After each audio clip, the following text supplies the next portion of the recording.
Hi friends, welcome to Abhinaya Journey. இது என்னோட first video, அதனால ஸ்வீட்ல இருந்து ஸ்டார்ட் பண்றேன். நம்ம சேனலை சப்ஸ்கிரைப் பண்ணி சப்போர்ட் பண்ணுங்க. என் வீடியோ உங்களுக்கு ரொம்ப யூஸ்ஃபுல்லா இருக்கும்.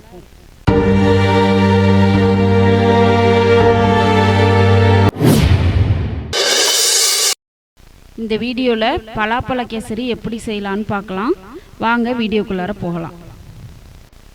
இது செய்கிறதுக்கு தேவையான பொருட்கள்: ஒரு கப் ரவை, ஒரு கப் சுகர், 200 கிராம் பலாப்பழம், கொஞ்சம் நெய், கொஞ்சம் ஆயில், முந்திரி திராட்சை, ஃபுட் கலர், ஒரு ஸ்பூன் ஏலக்காய் தூள், கொஞ்சம் தண்ணி. ஃபஸ்ட்டு 100 கிராம் பலாப்பழத்தை பொடி பொடியாக நறுக்கி வச்சுருக்கேன்.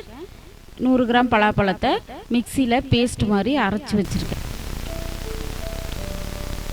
ஒரு கடாயில் தேவையான அளவு நெய் சேர்த்து அதில் முந்திரியை வறுத்து எடுத்துக்கலாம். அடுத்தது திராட்சையை வறுத்துக்கலாம். 200 கிராம்ஸ் ரவையை சரியாக 1 கிளாஸ் இருக்கும் வறுத்து பிளேட்டுக்கு மாற்றிக்கலாம்.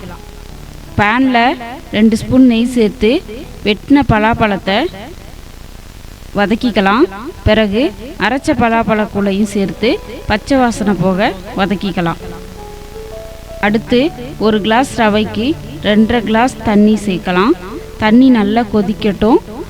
பிறகு இந்த ஸ்டேஜில் ரவையை சேர்த்து கட்டி இல்லாமல் கலந்து விட்டுறலாம். ரவை நல்லா வெந்த பிறகு 1 கிளாஸ் சுகர் சேர்த்துக்கலாம். பலாப்பழத்திலேயே கொஞ்சம் ஸ்வீட்னஸ் இருக்கும், அதனால் ஒரு கப் சுகர் போதுமானது. பலாப்பழத்தில் நிறைய சத்துக்கள் இருக்குது. வைட்டமின் ஏ, சி, கால்சியம், இரும்பு சத்து, நார் சத்து, இது போல் சத்துக்கள்லாம் இந்த பலாப்பழத்தில் நிறைஞ்சிருக்கு. இந்த சத்துக்கள்லாம் இருக்கிறதுனால குழந்தைங்களுக்கு தாராளமாக கொடுக்கலாம். அடுத்து ஏலக்காய் தூள் சேர்த்து கிளறி விடலாம். வாசனை இல்லாத ஆயில் சேர்த்து கிளறி விடலாம். ஏன் ஆயில் சேர்க்கணும் அப்படின்னு சொல்கிறேன்னா, கேசரி ரொம்ப நேரம் இறுகாமல் சாஃப்டாகவே இருக்கும். ஃபைனலாக முந்திரி திராட்சை சேர்த்து கிளறி விடலாம். பிறகு நெய் சேர்த்து கிளறி விடலாம். அருமையான சுவையில் நம்மளோட பலாப்பழ கேசரி ரெடி ஆயிடுச்சு. பிளேட்டில் மாற்றி சூடாக பரிமாறுங்க, இன்னும் சுவையாக இருக்கும்.